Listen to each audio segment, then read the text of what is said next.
Hello developers, welcome back to my Zango series. তো আজকের এই ভিডিওতে আমরা দেখব জ্যাঙ্গো টেমপ্লেট অ্যান্ড মডেল। আচ্ছা, হোয়াট ইজ টেমপ্লেট? টেমপ্লেটটা কি? Template is a file that's use for display A web page. খুব সহজভাবে যদি আমি বলি, টেমপ্লেট হলো একটা ফাইল যেটা জ্যাঙ্গো ডাইনামিক্যালি একটা ওয়েব পেজ তৈরি করে, সেটা হলো টেমপ্লেট। তো চলো দেখি। তো সর্বপ্রথম চলে যাবো আমার এডিটরে, এবং এডিটরে যাওয়ার পরে আমরা কি একটা টেমপ্লেট ফোল্ডার বানাবো, অর্থাৎ আমাদের যতগুলো টেমপ্লেট প্রয়োজন ওই ফোল্ডারের ভিতরে আমরা কি টেমপ্লেটগুলো রাখবো, এবং আমাদের যখন যেটা প্রয়োজন হবে তখন সেটা রেন্ডার করাবো। তো সেটা কিভাবে করতে পারি? এই সবটা হলো আমাদের মূল প্রজেক্ট ডিরেক্টরি। এর ভিতরে আমরা একটা ফোল্ডার নেব, তার নাম দেবো টেমপ্লেট। আমরা টেমপ্লেট নামে যদি অন্য কোনো নাম দিই তাহলে আমরা পরবর্তীতে আমাদের নিজেদের বুঝতেই সমস্যা হবে, সিস্টেমের কোনো সমস্যা হবে না। তো টেমপ্লেট একটা ফোল্ডার বানালাম। বানানোর পর আমরা এর ভিতরে একটা HTML ফাইল নেব, সরি index.html। আমরা একটা HTML ফাইল নিলাম, নেওয়ার পর এখানে HTML কোড দিলাম, এবং এখানে হেডিং 1 দিলাম, গুড মর্নিং,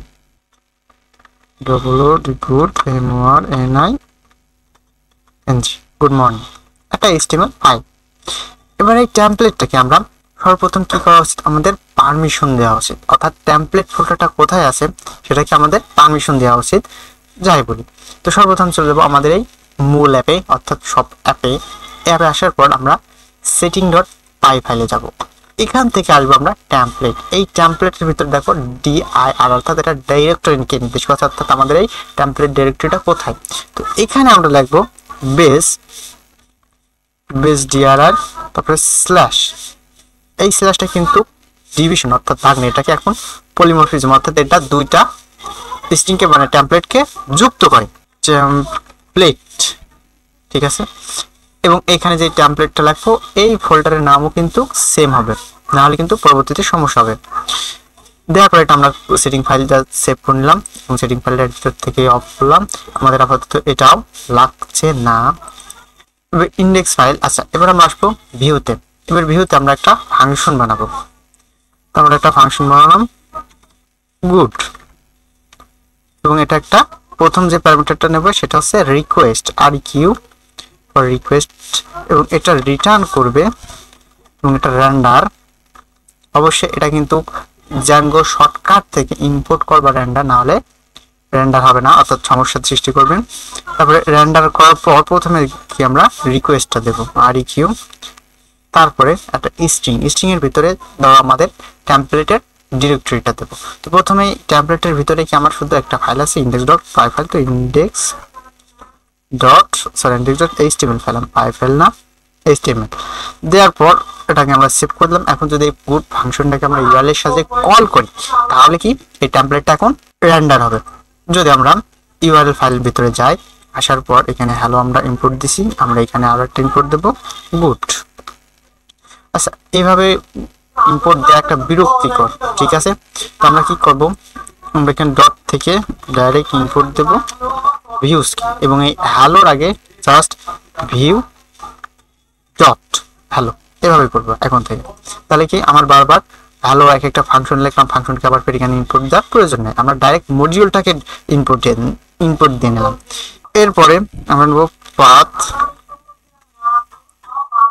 পাথের পর আমরা প্রথমে কি দেবো? একটা এই পাথের যে একটা স্পেসিফিক একটা রুট, সেই রুট বানাবো। তো আমরা দিলাম গুড, তারপরে স্ল্যাশ, দেওয়ার পর একটা কমা, তারপর লাগবো ভিউস ডট গুড, এটা ফাংশন, এবং এটার নামকরণ দেবো নেম GWD গুড, ঠিক আছে। এবং এটা কমা। এবার আমরা আমাদের সার্ভারটি রান করবো। আমার অলরেডি ভার্চুয়াল এনভায়রনমেন্ট অ্যাক্টিভ আছে, তো আমি শুধু ডাইরেক্ট মানে সিডি করব সব, তারপরে পাইথন manage.py রান সার্ভার, তারপর কন্ট্রোল লেফট ক্লিক, তাহলে কি আমার সার্ভারটি চালু হয়ে গেছে। এখন আমরা এখানে লিখবো স্ল্যাশ, যদি করি student আচ্ছা স্টুডেন্ট এভাবে দিলে হবে না, টিচার নাম্বার আছে, আমরা কি স্টুডেন্টের পর গুড দেওয়া লাগবে, GOO গুড স্ল্যাশ, তাহলে কি আমার কি টেমপ্লেটটা কি রান হয়ে গেছে, অর্থাৎ গুড মর্নিং আমার টেমপ্লেটটা কি রান হয়ে গেল। ঠিক এইভাবে আমরা একটা টেমপ্লেটকে রান করাই, এটা ছিল মূলত জ্যাঙ্গোতে টেমপ্লেট। আচ্ছা টেমপ্লেট দেখার পর এবার আমরা দেখবো জ্যাঙ্গো মডেল। আচ্ছা model, what is model in Zango? খুব সহজ কথায় জ্যাঙ্গোতে মডেল হচ্ছে একটা ডাটাবেস টেবিলের ব্লুপ্রিন্ট।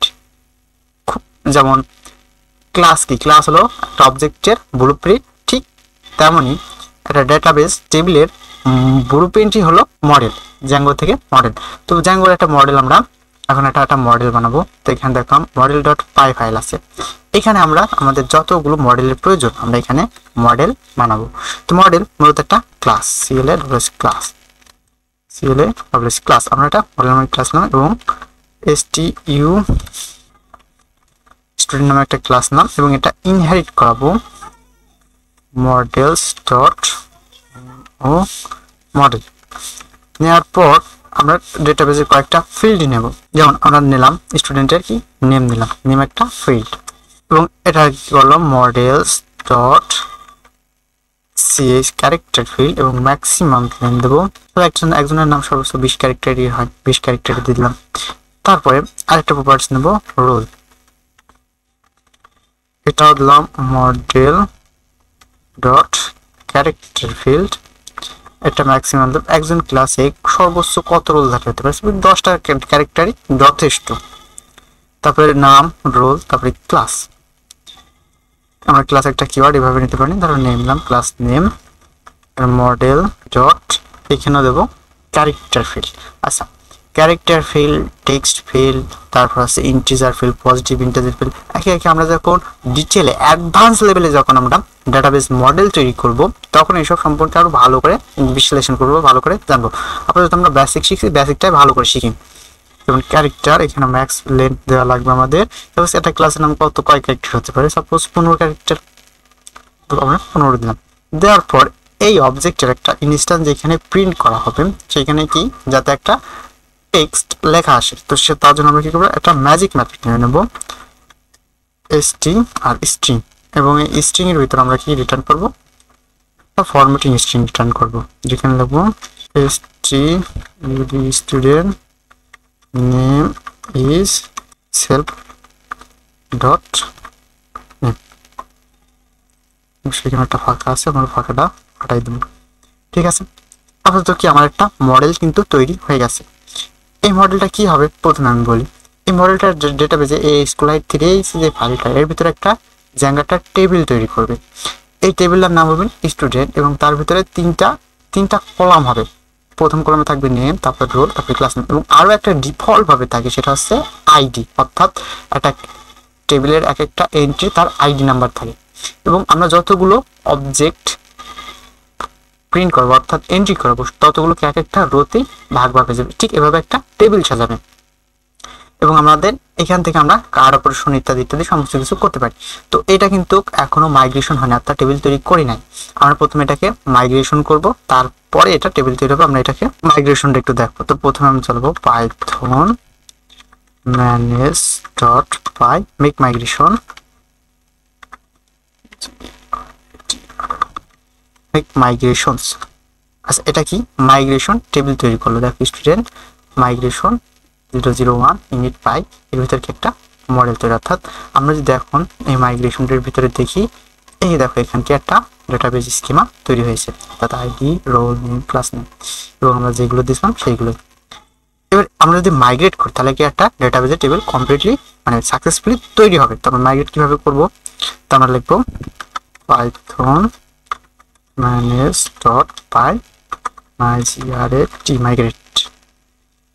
আচ্ছা এই যে স্টুডেন্ট মাইগ্রেশন, এটা মূলত আমরা একটা টেবিল তৈরি করেছিলাম, সেটার জন্য একটা মাইগ্রেশন টেবিল তৈরি করেছিলাম, কিন্তু বাদ বাকিগুলো কিছু ছিল। দেখো আমরা কিন্তু প্রজেক্ট শুরু হওয়ার পর থেকে একবারও মাইগ্রেশন করেছিলাম না।